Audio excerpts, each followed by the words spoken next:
چې هغه عقل هم نه مني، خو چونکې مونږ ګرځېدلي نو مونږ بهر څه لیدلي نه دي نو مونږ ته ځکه دا هر څه ښه ښکاري.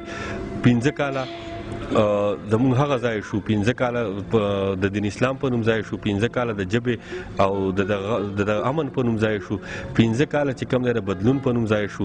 زمونږ سیاست صرف مونږ له سر یو څیز راکړی دی او هغه دا چې دښمنۍ داسې چې پښتون د چا نظریه نه مني. دی صرف و چې که زما د ورور په کور باندې د بلې پارټۍ جنډه ولاړه ده نو چونکې د سره زما تعلقات ختم دي، د سره زما مکمل نفرت پیدا شوی دی. زه پښتنو ته ستاسو په دې پروګرام کې دغه خواست کوم چې دا د غلامۍ جنډې مه لګوئ، اوټ ورکوئ، په سیاستو کې کار وساتئ. سیاسي پوهه هله ختمه شي چې کله ته د یو پارټۍ سره اعلان وکړې، ستا قاید ستا روغه خبره او خرابه خبره هغه ستا لپاره حرف اخر شي. نو خپل سیاسي پوهې مه ختموئ، په سیاستو کې کار وساتئ، خو د پارټیانو کې اعلانونه مه کوئ چې د خپل ورونو سره دوی سره، ځکه چې وخت عجیبه فیصلې کوي. ما ته څوک داسې وښایي چې هغه د خپل حکومتونو کې یا په دې وخت کې چې هغه ښه کردار ادا کړی دی. دا ډېر ګران خبر دی. که هسپتالونو ته ورشي، که سکولونو ته ورشي، په سکول ته ورغلم ماشومانو پکې په هغې باندې پترۍ خوري، زه یو 2 منټه ودرېدم، په هغې کې دا تور ماشومان داسې په هغې کې 3 ماشومان مړه شو او هغه دومره ګرمي وه چې مونږ ته حکومتونه چې تعلیم تعلیم تعلیم. زه څنګه دغه ورور ته خپل ماشوم ولېږم چې وجلی خو یې نه شم، کامپړ لویږي نو خیر دی، نو وجلی خو یې نه شم که نه.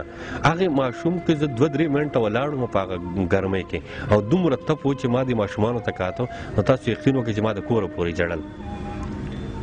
نو د خدای په خاطر صرف په خپلو کې کم سے کم د حکومتونه دې نه مونږ ته څه نه میلاویږي، خو په خپلو کې د کم سے کم مونږ لږ د سړي زامن شو.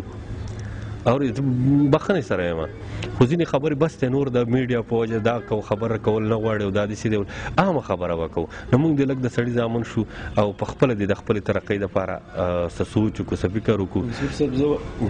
زه به یو خبره وکړم، لکه بس چې زمونږ د سیاستونه یو کاروبار جوړ شوی دی او زه د خپل ورونو ته دا خواست کوم، تاسو سوچ وکئ لکه که په سیاستو کې یا په جلسو کې مري نو هغه به زمونږ د غریبانان ورکران مري او دا غریبانان ورکران چې دې ته بیا کلاس 4 نوکري نه میلاویږي. د دې لکه دغه کسان یې هغه لاړ شي سملو ته ورسي، خپل جیبونه ډکوي، دې خوا مطلب چې ورکران چې دي هغو ته څه میلاویږي. نو زه هغو ته دا ریکویسټ کوم چې خپل کار کوئ او د هغې سره چې خپل محنت کوئ، په خپلو مټو باندې وګټئ او د دې خلکو مه په تمه کېږئ، ځکه چې دې تاسو له هیڅ هم نشي درکولی. هسې خپل وخت ضایع کول دي. نو د هغې نه ښه خبرداره چې تاسو خپل کارونه وکړئ او ځان له څه جوړ کړئ، خپلو بچو له جوړ کړئ او که د دې په تمه شئ نو هسې به پسې دا منډې تړئ، ځکه چې که په جلسه کې مري هغه غریب مري او که شر شدت راځي هغه د غریب سره راځي. نو د هغې نه ښه خبرداره چې خپل محنت او خپل سره بس ته ډېر وشوست په خپلو کې دغه شروع کړو، نو مطلب چې موږ ځان هم سکول جوړولی شو، د یو کلي سکول یا دا موږ ځان خپل هم جوړولی شو. نو څه پیدا چې موږ د خپلو بل سره جګړې کوو؟ او څه ضرورت نشته، دا خبرې ضرورت نشته. که شته هم سر خو هغوی کوي نه، هغوی کوي نه.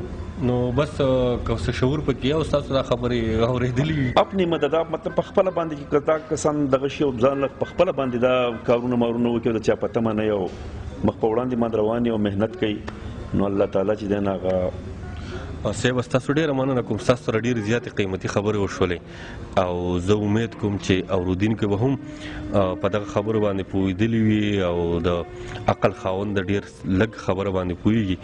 بهرحال خوږو کتونکو ډېره مننه کوم او امید دی چې تاسو به هم په دغه خبرو پوهېدلي یئ او آینده دپاره به خپل سوچونه لږ بدل کوئ. بهرحال بخښنه اجازه درنه غواړم، خپل ورور منصور ته دعاګانې کوئ سره د منصور صاحب. زه ستاسو هم ډېره شکریه ادا کوم چې تاسو برج الثواب ته راغلی. دا اوس بار بار راځو سر تقریبا 10 بجې دي.